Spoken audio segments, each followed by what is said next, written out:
नाज़रीन ग्रामी, बस पहाड़ी इलाके से गुजर रही थी।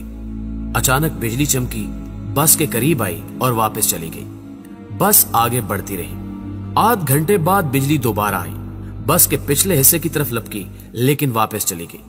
बस आगे बढ़ती रही। बिजली एक बार फिर आई और वो इस बार दाईं साइड पर हमला आवर हुई, लेकिन तीसरी बार भी वापस लौट गई। ड्राइवर समझदार था, उसने गाड़ी रोकी और ऊंची आवाज में बोला, भाइयों, बस में कोई गुनाहगार सवार है, ये बिजली उसे तलाश कर रही है। हमने अगर उसे न उतारा तो हम सब मारे जाएंगे।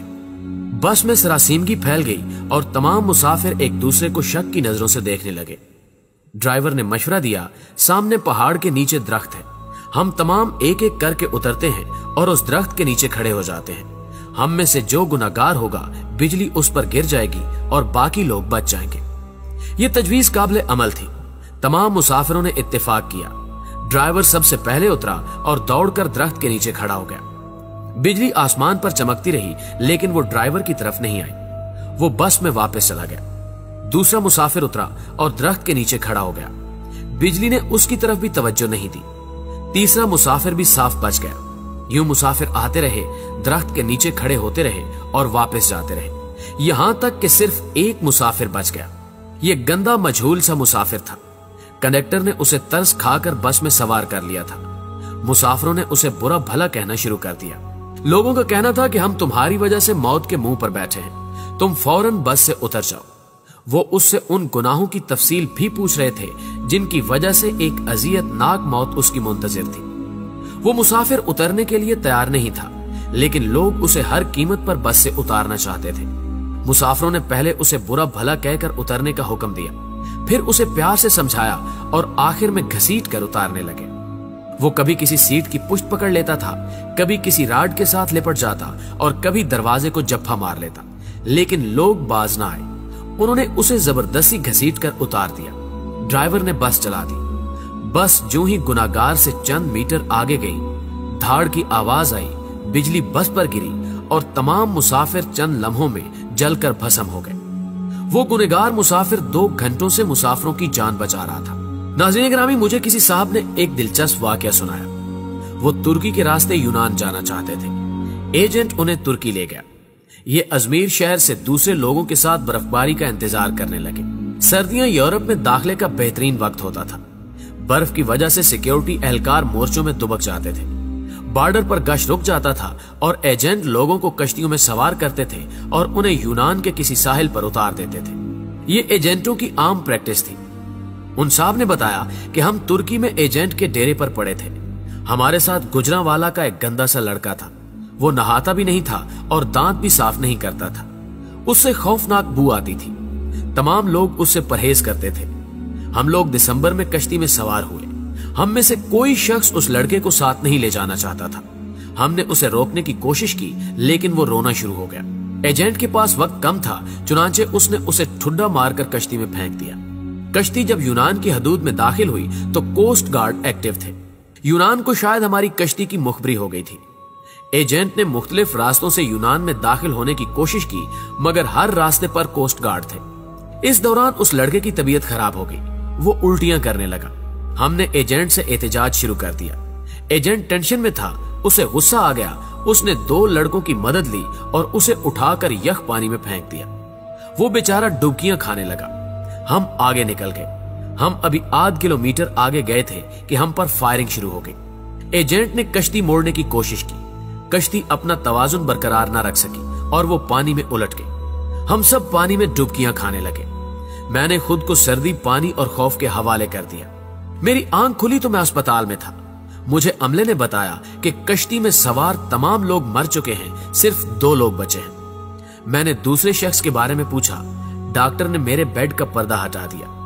दूसरे बेड पर वही लड़का लेटा था जिसे हमने अपने हाथों से समंदर में फेंका था। समंदर की लहरें धकेलकर उसे साहिल तक ले आई थी। मुझे कोस्ट गार्ड ने बचा लिया था, जबकि बाकी लोग गोलियों का निशाना बन गए या फिर सर्दी से ठिठर कर मर चुके थे। मैं 15 दिन अस्पताल में रहा। मैं इस दौरान ये सोचता रहा कि मैं क्यों बच गया। मुझे कोई जवाब नहीं सूझता था। मैं जब अस्पताल से डिस्चार्ज हो रहा था, मुझे उस वक्त याद आया कि मैंने इस लड़के को लाइफ जैकेट पहनाई थी। एजेंट जब उसे पानी में फेंकने के लिए आ रहा था तो मैंने फौरन बाग से जैकेट निकालकर उसे पहना दी थी। ये वो नेकी थी जिसने मुझे बचा लिया। मुझे जो ही ये नेकी याद आई, मुझे 6 माह का वो सारा जमाना याद आ गया जो हमने उस लड़के के साथ गुजारा था। हम न सिर्फ तुर्की में उसकी वजह से बचते रहे थे, बल्कि वो जब तक हमारी कश्ती में मौजूद रहा हम कोस्ट गार्ड से भी महफूज रहे, यख पानी से भी और मौत से भी महफूज रहे। हमने जो ही उसे कश्ती से धक्का दिया, मौत ने हम पर अटैक कर दिया। मैंने पुलिस से दरखास्त की कि मैं अपने साथी से मिलना चाहता हूँ। पुलिस एहलकारों ने बताया कि वो पुलिस वैन में तुम्हारा इंतजार कर रहा है। मैं गाड़ी में सवार हुआ और जाते ही उसे गले लगा लिया। मुझे उस वक्त उसके जिस्म से किसी किस्म की बू नहीं आ रही थी। मुझे मालूम हुआ कि मेरे साथियों को उसके जिस्म से अपनी मौत की बू आती थी। ये उन लोगों की मौत थी जो उन्हें उससे अलग करना चाहती थी, और जो ही अलग हुए सब के सब मौत की आगोश में चले गए। नाज़रीन गिरामी, मेरे एक बुजुर्ग दोस्त जवानी में अरबपति थे, लेकिन उनकी जिंदगी का आखिरी हिस्सा उसरत में गुजरा।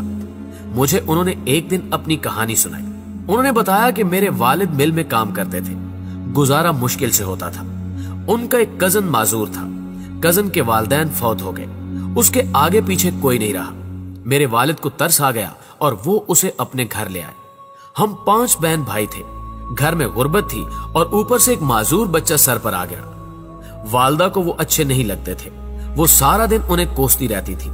हम भी वालदा की वजह से उनसे नफरत करते थे, लेकिन मेरे वालिद को उनसे मोहब्बत थी। वो उन्हें हाथ से खाना भी खिलाते थे और उनका बोल बराज भी साफ करते थे और उन्हें कपड़े भी पहनाते थे। अल्लाह का करना यह हुआ, हमारे हालात बदल गए। हमारे वालिद ने छोटी सी भट्टी लगाई। ये भट्टी कारखाना बनी और वो कारखाना कारखानों में तब्दील हो गया। हम अरबपति हो गए। 1980 की दहाई में हमारे वालिद फौत हो गए। वो चचा तरके में मुझे मिल गए। मैंने उन्हें चंद माह अपने घर रखा, लेकिन मैं जल्द ही तंग आ गया। मैंने उन्हें पागल खाने में दाखिल करा दिया और वो पागल खाने में रहकर इंतकाल कर गए। बस उनके इंतकाल की देर थी कि हमारा पूरा खानदान अर्श से फर्श पर आ गया। हमारी फैक्ट्रियां, हमारे घर और हमारी गाड़ियां, हर चीज नीलाम हो गई। हम रोटी के नवालों तक को तरसने लगे।